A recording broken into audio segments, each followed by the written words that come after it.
Hey y'all, welcome back to the channel. Today we're checking out Tower Bridge London Icon. Tower Bridge Door. Tower Bridge is one of London's most iconic landmarks, a beautiful bridge that crosses the River Thames beside the equally iconic Tower of London. Quiet. We've seen it, passed across and under it numerous times, but never stopped to really take in its design and beauty, or venture inside and find out its history and how it all worked for that matter.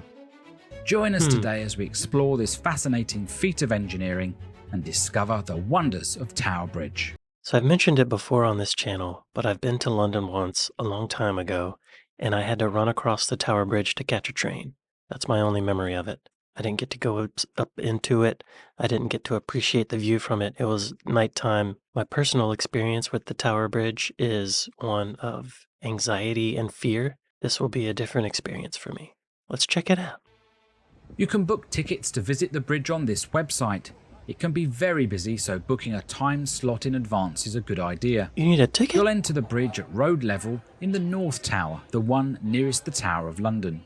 Okay. The River Thames was a major transport and cargo waterway and became one of the world's largest trade and industry ports during the 19th century. Commercial business in the East End of London was booming.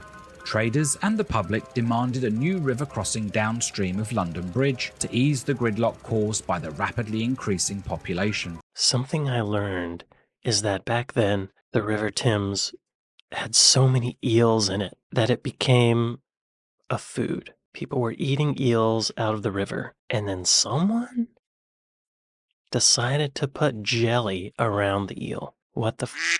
Anyway, about the bridge. Those living upstream, west of Tower Bridge, had 12 bridges to choose from. Those in the East End of London had none, requiring them to traipse across the city to London Bridge, something that could take hours. A special committee was set up, and in 1876 the Corporation of London held a competition to design a new foot and vehicle bridge. The major requirement was to allow for tall ships to sail past.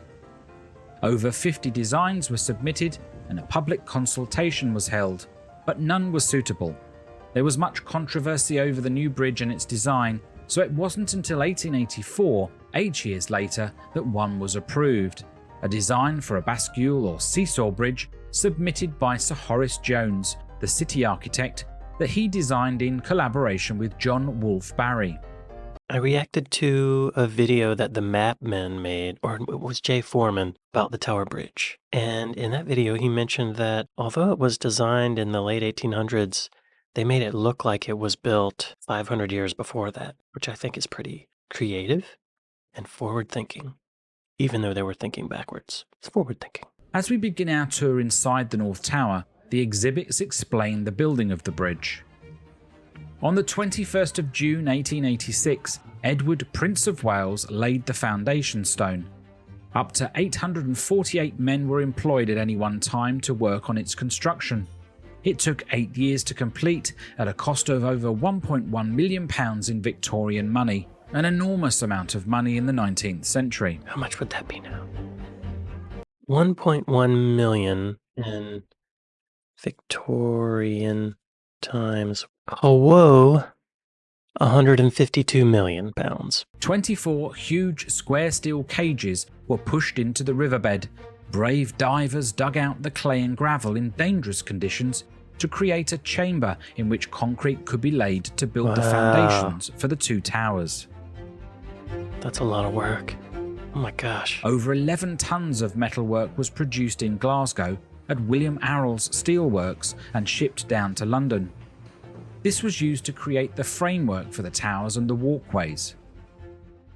Riveters required 14 million rivets of different sizes. Men known as cooks heated them up in a furnace till glowing red and ready to join and secure the structure. As the bridge grew in size, the furnaces remained on the ground. The red-hot rivets were thrown up to a catcher, who skillfully caught them in a bucket of ash, ready to be picked up with tongs by a riveter. What happened when they There dropped was them? no health and safety requirements in those days. That's all. Hang on. They would toss them all the way up there? How? How? As the bridge grew in size, the furnaces remained on the ground. The red-hot rivets were thrown up to a catcher, who skillfully caught them in a bucket of ash, ready to be picked up with tongs by a riveter. There was no health and safety requirements in those days. The bridge was clad in Portland stone and Cornish granite, giving it the lovely and pleasing appearance we see today, appearing much older than it is, something that Queen Victoria approved of as it complemented the nearby Tower of London. Right. This staircase taking us up to the pedestrian walkway across the bridge was designed so that people could still cross when the bascules were raised. Tower Bridge was officially opened at midday on the 30th of June 1894 by Edward, Prince of Wales, later to become King Edward VII. Huge crowds lined the Thames to catch a glimpse of the first ever lift. At 12:02, the bascules raised and the ships started to sail through with a gun salute from the Tower of London. Great. Reaching the top of the North Tower, we can now walk across the bridge in the East Walkway, as the Victorians did, enjoying the stunning views of East London and Canary Wharf from this vantage point. That must have been amazing back then to be able to go up that high. There probably weren't many buildings that high back then. Maybe there were, and I'm just speculating, but that's tall for 1900, right? 1894, to be more accurate. That's way up there. The walkway was actually not a great success for the bridge. No one could be bothered to climb up all the steps and walk over during a lift, That is a lot. preferring to wait at road level. They were dimly lit, making them dangerous at night, a place where pickpockets and prostitutes would lurk. Well, In 1910 they were closed, and it would be 71 years before the public could again walk across when the bridge opened in 1982 as a tourist attraction. so the bridge opened in 1894. 16 years later, they had to close the walkover tunnel things because that's where the prostitutes would hang out and muggers, pickpockets. In 2014, a glass floor was introduced to enhance the visitor experience on the bridge. You can now look right down on the busy road level and watch the public scurrying across, along with the... No, these people over here on the side have the right idea. I'm not stepping on that. Hell no. Right down on the busy road level and watch the public scurrying across, along with the large volumes of traffic entering or leaving the city. No way. No. No. No. No. I just read an article a couple weeks ago about how someone in China fell through the glass of a bridge. A man in China was left dangling from a bridge after its glass panels were damaged in high wind. Look at this guy. He's stuck there. Hell no. What's keeping that from breaking? It's not worth it. No.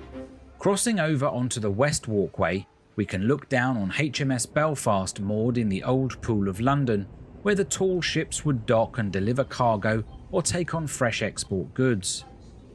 Ahead of us is London Bridge, pretty plain in comparison to Tower Bridge, which is often confused with London Bridge. The original London Bridge is now in Arizona.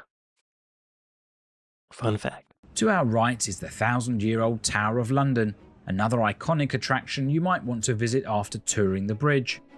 We visited just after the pandemic and had the place virtually to ourselves, a very rare situation. Nice. To find out all the history of the tower, watch our historic Tower of London video next.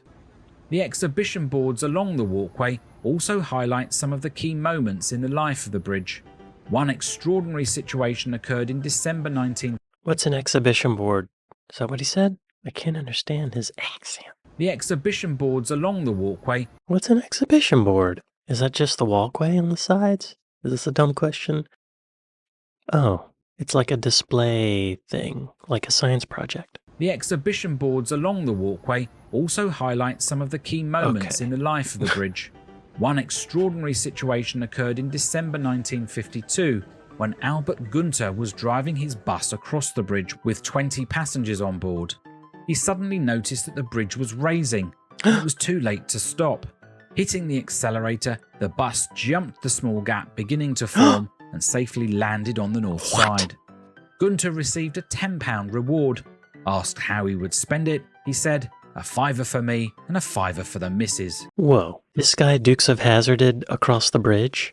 Albert Gunter was happily going along his day job driving the number 78 bus over Tower Bridge towards Shorter In his utter surprise, the road in front of him seemed to drop away.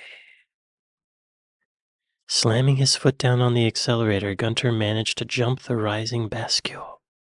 He successfully reached the north side of Tower Bridge, which had not yet begun to open, getting all his 20 passengers across safely. Gunter broke his leg. A watchman was supposed to ring a warning bell, but he didn't. Albert was awarded a day off work and a reward of £10. Come on. I wish we had security camera footage of that. Since 1971, boats have needed to give 24-hour notice that they need to pass, and this happens around 800 times a year. Prior to that, someone was on lookout duty 24 hours a day, noting tall vessels that needed to pass. As in 1894 when it opened, today it is still free to request the raising of the bridge. If you have a tall enough boat, you have the right to request it opens for you. If you want to see the bridge raised, then check out this website, which lists the dates and times of future booked lifts. I thought that maybe it would just open every, once an hour, but I guess you have to request it. 24 hours in advance.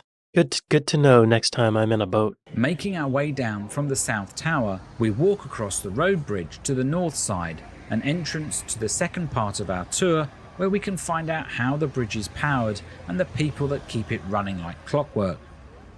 As we cross, we get a good view of the main structure, now over 135 years old.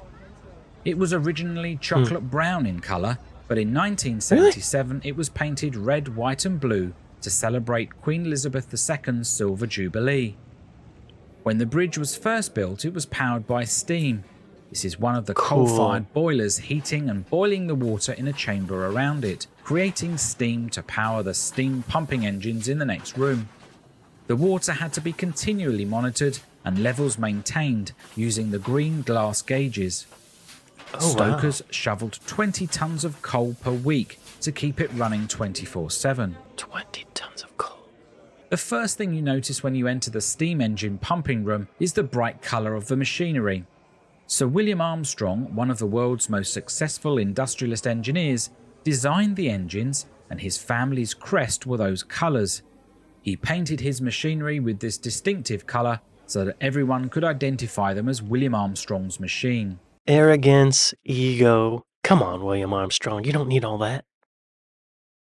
Come on. The steam pump is moving in a demonstration mode, much slower than it would have been when it was needed to help raise and lower the bridge.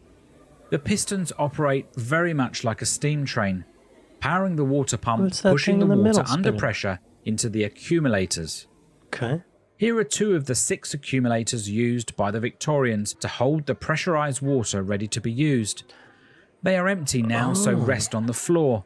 When full, they would have been high up in the air, ready to release the water through pipes to the cog that was connected to the bascules on either side of the bridge, raising and lowering it in just 60 seconds. So it was steam powered, but they used water, like hydraulics. I just thought there'd be like a couple dudes turning a wheel, cranking it up, and then cranking it back down. I guess it's really heavy, they need all that. Okay. More than 80 people were needed to maintain the engines and raise the bridge, from coal stokers, signalmen, oilers to gatemen and engineers to name but a few. Since 1976, this has been done by hydroelectric power, and it takes just one person to raise the bridge, known as the bridge driver. Of course, there are still others supporting that role, making around 20 people, including the tourist guide workers. This visit has been a fascinating insight into a bridge that we've taken for granted in the past. The incredible engineering, the reasons why it was built, those involved in its construction and continued running, and of course how it all manages to work like clockwork have given us a renewed appreciation for this wonderful and hugely important bridge in the heart of London. I hope it has for you as well. Join us again on another video soon, and don't forget our Tower of London video link at the end to continue learning about iconic places to visit in London. Well, now I don't need to waste time going to visit this whenever I go to London. I feel like I've already done it. This would be a great place to live. To have a little apartment up there, I would dig that. Albert Gunter is my hero. I wish we could see a visualization of that. This was also the setting of the ending scene for a Spider-Man movie. I think it was Far From Home, I think. Great video. Well, thank y'all for watching this with me, and I'll see y'all next time. Later.